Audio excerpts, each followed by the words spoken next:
una serie del Instituto de Historia Cristiana.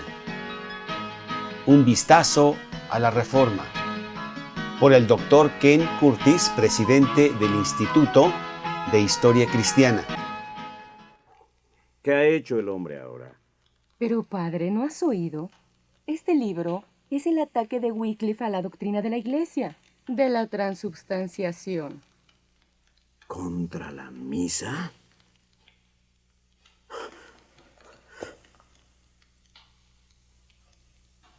Esta vez este padre ha ido muy lejos. No me interesa, dice, no me interesa. ¿Cuántas veces he hablado por su causa? He pedido en su nombre misericordia, que sus errores se olviden. Le he suplicado a la iglesia que vea las necesidades de los pobres.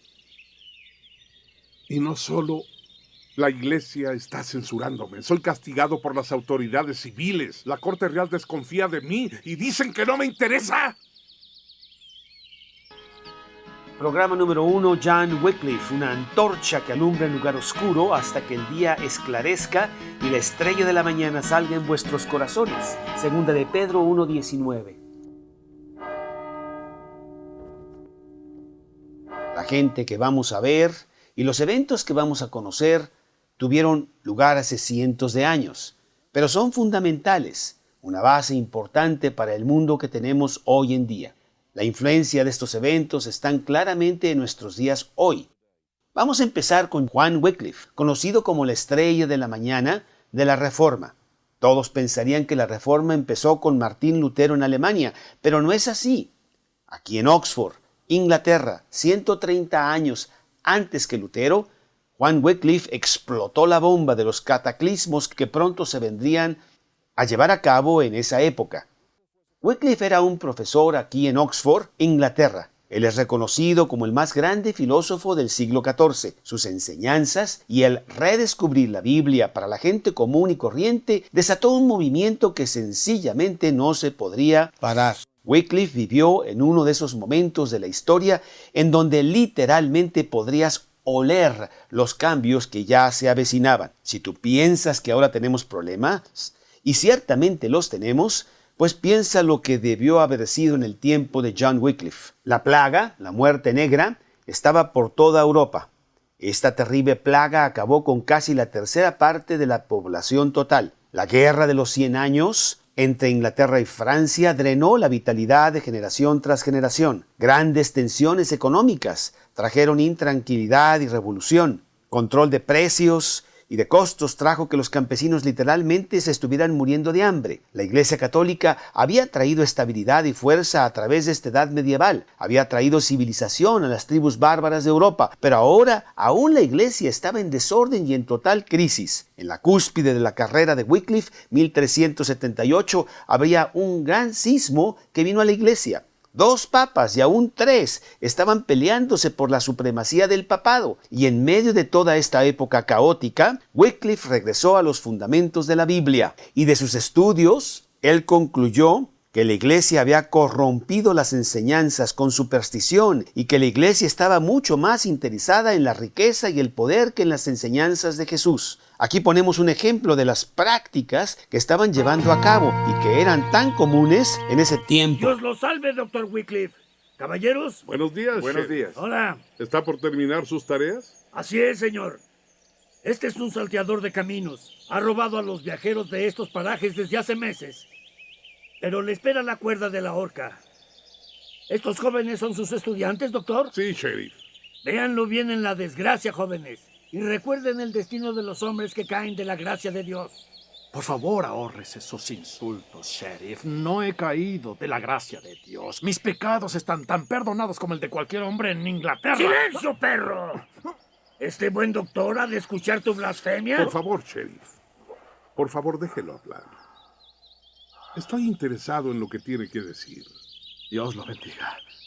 He sido soldado del rey y no merezco este maltrato. ¿Por qué razón tomó la deshonrosa vida de asaltante? Pues lo sabe tan bien como yo, padre. Conoce la ley. Hace casi 25 años que redujeron la edad de los trabajadores. Dijeron que no podía aumentar, pero el costo de la comida sube todo el tiempo. Un hombre no puede ganarse una vida decente y buena. Hijo mío, sé que tienes una buena causa para estar molesto, pero nada excusa el quebranto de las leyes de Dios. ¿Y qué quisiste decir con que aseguraste el perdón de tus pecados? Pues fui con mi párroco y compré una indulgencia. Pagué buena plata por eso. Mi párroco me prometió que tendré la gracia completa de la Santa Iglesia para mi perdón. Podré ser ladrón, padre, pero soy un buen cristiano. Dime esto, buen cristiano. ¿Jesús vendía indulgencias como las tuyas? Bueno, mi indulgencia es buena. Hombre, el perdón de Dios no se ha de comprar con unas monedas. Sí, pero me costó muy cara. Mi párroco prometió que la indulgencia era buena. ¿Qué es lo que dice? ¿Que no vale? Créeme, hijo mío. El perdón y la gracia de Dios te darán garantías. Ninguna indulgencia lo hará. Le pediré al sheriff que envíe por mi vicario a la iglesia de Lutherworth y escuchará tu confesión. Te ayudará a encontrar el verdadero arrepentimiento. No es demasiado tarde. El arrepentido ladrón que murió junto a Cristo sobre la cruz tuvo la mejor garantía de todas. Hoy, le dijo Cristo, estarás conmigo en el paraíso. Ese ladrón no necesitó indulgencias. Solo necesitó aceptar a Cristo. Sí. Casi comienzo a creerle, padre. No solo la fe de los campesinos estaba ahora totalmente distorsionada, sino también el clero estaba mucho más corrupto. Líderes en la iglesia avanzaban en sus posiciones, no por devoción, sino a través de influencia política. Algunos inclusive compraban las posiciones. Wycliffe estaba harto de la corrupción que existía en la iglesia. Él cuestionaba la autoridad papal en cuestiones políticas y puso las enseñanzas de la Biblia por encima del Papa. Él enseñó que si la iglesia no se limpiaba internamente, entonces el Estado debería corregir lo que estaba mal, y por estas ideas de Wycliffe él fue condenado por Roma y traído a sus superiores en Inglaterra. Doctor Wycliffe, ya escuchó los cargos en contra suya. ¿Ha escuchado a sus acusadores? ¿Le satisfizo que su enseñanza haya sido precisamente presentada a esta corte? Solo digo que no son ortodoxas. Le haremos cuestionar por el obispo Courtenay, que ha estudiado a fondo los méritos de su tesis. Obispo Courtenay. Gracias, mi señor arzobispo. Doctor Wycliffe, nos regocijamos de que haya condescendido a nuestro llamado. Y yo me regocijo de que usted haya estudiado a fondo mi tesis, obispo Courtenay. Usted profesa, doctor, que la autoridad del gobierno humano puede ser más elevada que la de la Iglesia de Dios. Enseño que todo el dominio proviene igualmente de Dios y solo puede ser ejercitado correctamente en obediencia a Dios. Si la Iglesia corrupta o de mala manera usa sus poderes, entonces las autoridades civiles tendrán el derecho y la obligación de corregir ese abuso. ¿Quién será juez de esto? ¿Esa misma autoridad civil? De hecho, doctor Wycliffe, ¿no es esta famosa teoría del dominio una mera justificación para que la corona usurpe la propiedad y la prerrogativa de la Iglesia? No, señor, no es así, pero en cuanto a la propiedad, al ver que se refiere a ello, no hay bases en el mundo de Dios para que la Iglesia posea extremo poder material. ¿Podría ser que el doctor Wycliffe esté celoso de que no ha recibido la paga que sus grandes talentos merecen? 1/3 de la tierra de Inglaterra es posesión de la Iglesia, mi señor obispo. Tanta propiedad no es el modelo de la Iglesia. Cristo y sus apóstoles vivieron en la pobreza. ¿No haríamos bien al imitar su ejemplo? ¿Y cómo sugiere que deberíamos disponer de los bienes de la Iglesia? ¿Presentándolos tal vez a la nobleza inglesa? Estoy seguro que el duque de Lancaster y su parentela podrían ponerlas en buen uso. No, mi señor obispo, pero tengo una sugerencia. En lugar de pagar grandes estipendios al gran número de eclesiásticos extranjeros, a quienes el Papa ha designado que se abstengan de tener beneficios ingleses, la Iglesia debería utilizar mejor su riqueza para alimentar a los pobres hambrientos, la gente común de este reino. Empecemos aquí. Su propia boca lo condena, Wycliffe. Primero busca minar la autoridad de la Iglesia, la de los obispos y hasta la del Papa. Y ahora nos instruye en la mejor manera de instrumentar nuestra caída. Deja poco espacio para dudar lo que el veredicto de esta corte debe ser. Una última pregunta, Dr. Wycliffe. ¿Qué autoridad espiritual reemplazaría a la que usted tan efectivamente ha demolido? ¿Su propio cerebro enfermo? No, obispo Courtenay, la autoridad verdadera, la palabra de Dios, las santas escrituras. En esa ocasión particular, Wycliffe fue protegido por la intervención de la reina, pero Wycliffe continuó pensando, escribiendo y orando. Su posición tomó un punto de vista más radical. Empezó a cuestionarse la doctrina de la transubstanciación, que el pan y el vino se convertían en el cuerpo y sangre de Cristo, según la doctrina de la Iglesia Católica, que el pan y el vino literalmente se convierten en el cuerpo y sangre de Cristo. Esos desafíos doctrinales le empezaron a costar a Wycliffe la protección que había tenido hasta ese entonces, particularmente de su muy querido amigo, el duque de Lancaster, el explosivo Juan de Bohun. ¡No puede entrar! Esta vez ha ido muy lejos, John Wycliffe. Esta vez ha ido muy lejos. Noble duque. Vi lo que usted escribió sobre la Eucaristía. Se atrevió a atacar la doctrina de la transubstanciación, la doctrina central de la Iglesia. Sí, mi señor, lo hice. ¿Es todo lo que tiene que decir, miserable pedante? Está ahí con su estúpida inocencia y simplemente dice sí, mi señor. Hombre, un ataque a la transubstanciación es un ataque a la misa. Un ataque a la misa es un ataque al fundamento de la Santa Iglesia. Retráctese al instante. Mi señor, las santas escrituras nos dicen que Jesús Cristo es el fundamento de la Iglesia. No objete, doctor. Está atacando el sacrificio de Jesús. Creo que no, mi señor. La transubstanciación es una doctrina moderna, desconocida para los padres de la Iglesia. El Papa Inocencio III y el Cuarto Concilio Laterno la proclamaron hace menos de 200 años. A mí no me interesa cuándo fue proclamada. Se cree en ella, la cree toda la cristiandad. Mi noble duque, el hecho de que algo sea creído por las multitudes no lo hace necesariamente cierto. ¡Wycliffe!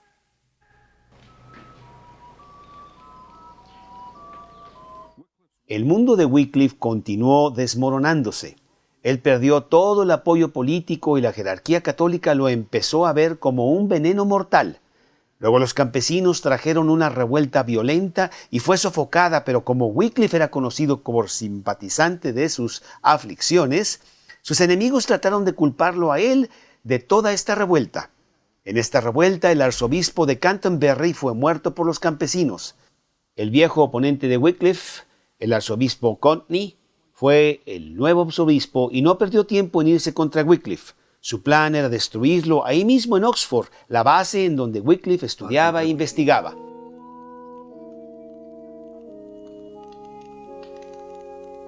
Al canciller Rick de Oxford, sin demora.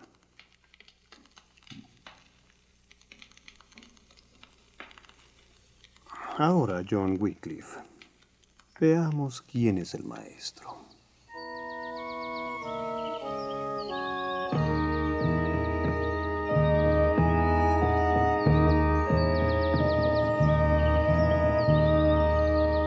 Tenía que ser así, John.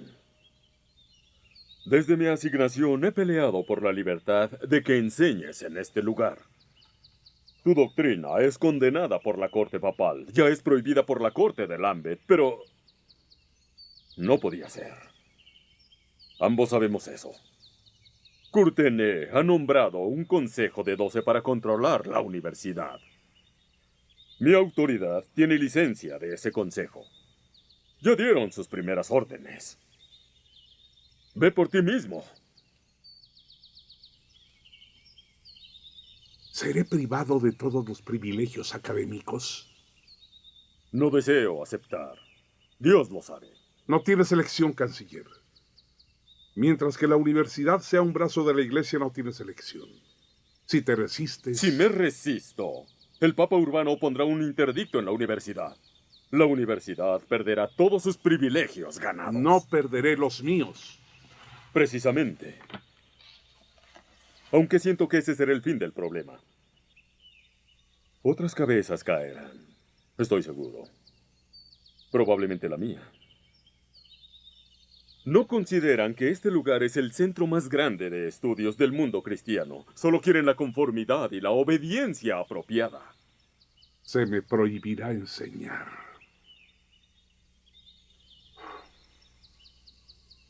También se me ha de negar acceso a las bibliotecas para mis estudios. Es sin duda lo que el Consejo tiene en mente. John, su intención es simplemente quitarte todo lo que te importa. ¿Cómo continuaré mi trabajo? No lo sé, mi viejo amigo. No lo sé.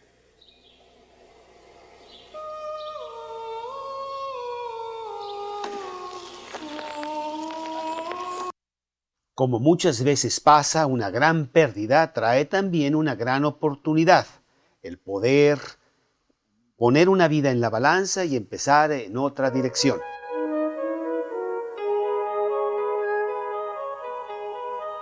Sí entiendo. Te doy las gracias, Señor. Sí, oh sí. Ahora entiendo. Luther Ward. Oh, Señor, así será. Hágase tu voluntad. Toda mi carrera lentamente me ha llevado a ver que nuestra última autoridad no ha de encontrarse en las tradiciones o en los consejos, ni en la iglesia, ni en el Papa. Nuestra autoridad es tan solo la palabra de Dios. Durante siglos, esa autoridad ha sido olvidada, usurpada, y ahora nuestra nación, todo el pueblo, nuestra civilización tiene hambre por la falta de la palabra de Dios. ¿Cómo pueden vivir los hombres bajo la autoridad de Dios si no conocen la palabra de Dios? El clérigo, la mayoría ni siquiera sabe latín, menos conocen la palabra de Dios. Mi tarea ahora,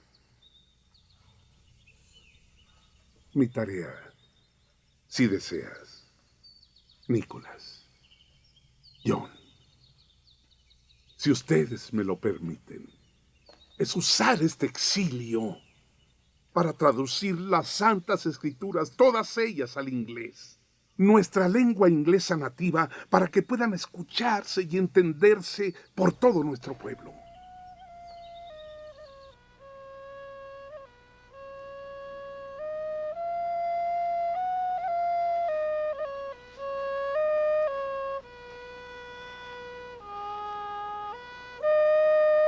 Y así Wycliffe y su grupo pequeño de asociados se fueron a la pequeña ciudad de Luttenworth.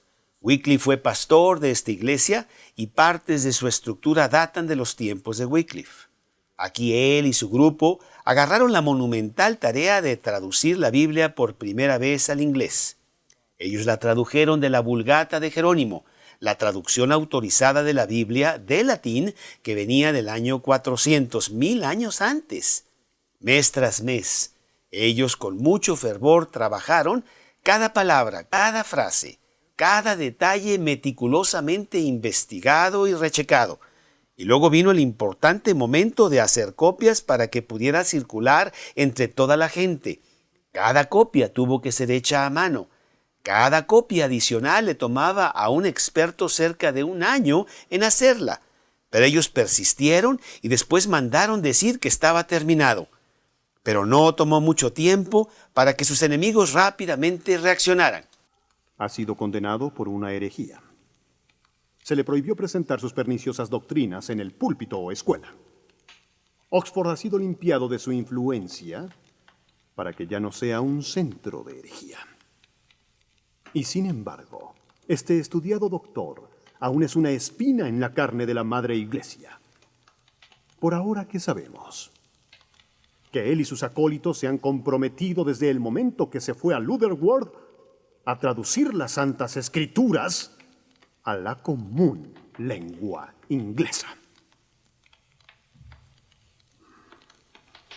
La ley de Dios, que ha llegado a nosotros en el lenguaje divino, debe ser corrompida, desposeída de majestuosidad, tan desprovista de significado, como la lengua vulgar del hombre común ha de contener su sabiduría. En verdad, nos atreveremos a dar la palabra de Dios en lengua común a la gente común. ¿Entendemos verdaderamente lo que hacemos? No habrá quien abuse, maluse y malinterprete las Escrituras. Mis hermanos, claro que algunos sí. Pero guardar las Escrituras como propiedad de la jerarquía del clero ¿prevendrá su mal uso? Claro que no. Ha aumentado su abuso. Le daremos la palabra de Dios a los hijos de Dios y su Espíritu los ha de guiar. Tomará tiempo crecer y entender. Pero tengo miedo del juicio que nos espera si no nos atrevemos a dar su palabra. Se ha reportado, Su Gracia, que la intención de Wycliffe es mandar otra banda de desaliñados predicadores al campo. Esta vez armados con las copias de la nueva traducción. Deben ser detenidos de inmediato. Debe ser ordenado que bajo el sello del rey Richard y con la certificación de un obispo, que en adelante todos los padres itinerantes serán arrestados y apresados. Además, es el mandato de este sínodo que una condenación de John Wycliffe sea expedida a toda velocidad. Él, al fin, ha de ser entregado a nuestras manos para el enjuiciamiento y condenación que se merece. Pero Wycliffe nunca fue entregado en sus manos. 3 años después de haber llegado a Lutherworth, él sufrió un ataque al corazón mientras ministraba misa en esta iglesia. Él murió el 31 de diciembre de 1384 y su cuerpo salió por esta puerta. Wycliffe dejó un movimiento en Inglaterra que se llamó los predicadores pobres. Ellos fueron vigorosamente perseguidos, atacados, forzados a trabajar ocultamente. Pero los escritos de Wycliffe fueron llevados a Bohemia, en Europa Central, y ahí continuó el movimiento por medio de un sacerdote bohemio, Juan Hus, que vamos a hablar de él en el siguiente programa. Pero todavía hay un capítulo bastante sorprendente en la vida de Wycliffe, y para eso vamos a Constanza, en el sur de Alemania.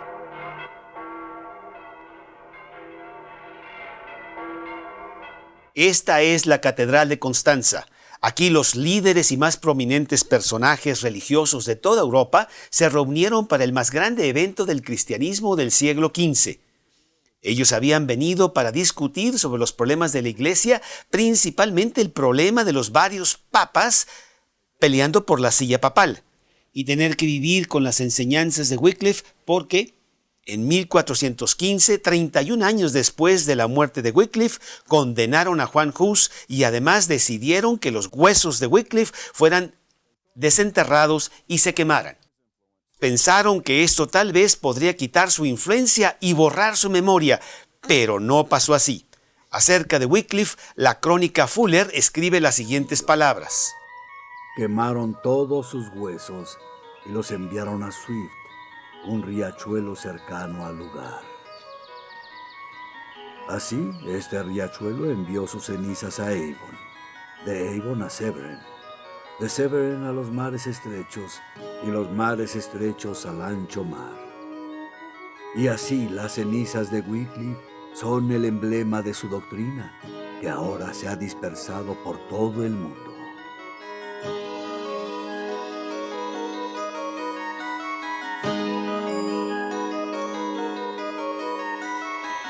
Esta versión acortada está basada en la película Juan Wycliffe, La estrella de la mañana, por permiso de Gateway Films.